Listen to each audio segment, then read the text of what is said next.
Good evening. Alan Mason, Monterey Boulevard.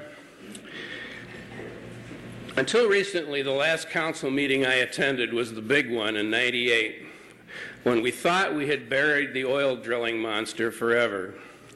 Many of us here will remember the jubilation and the relief we felt that night. But now we know that we didn't drive the stake in far enough. The monster has risen from the grave, and we villagers must bring out the pitchforks and the hammers once again. This council has really taken a beating lately. Because of your no-comment strategy, we must consider each of you as potentially pro-oil and against the people. Some of you may be itching to tell us what you really think, especially if you oppose drilling. But your silence is being heard by a cynical and suspicious public. You and the drillers have jabbed a sleeping giant with a sharp, oily stick. The giant is made up of all the people who really do love Hermosa Beach, people who believe that we are doomed unless we stop this.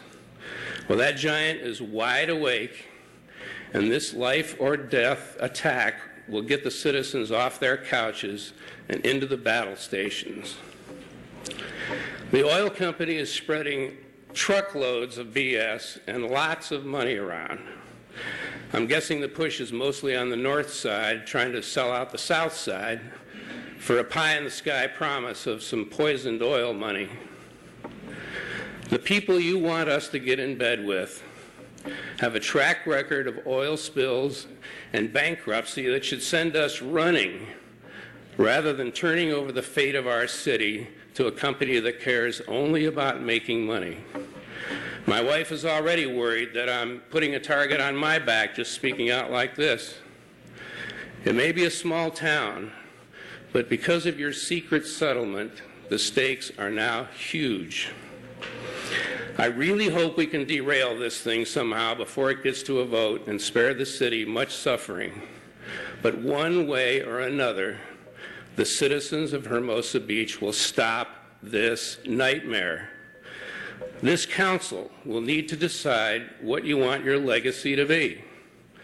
Will you let the oil drillers kill our city, or will you work to preserve and protect what we all love about our city? Where do your loyalties lie? Thank you.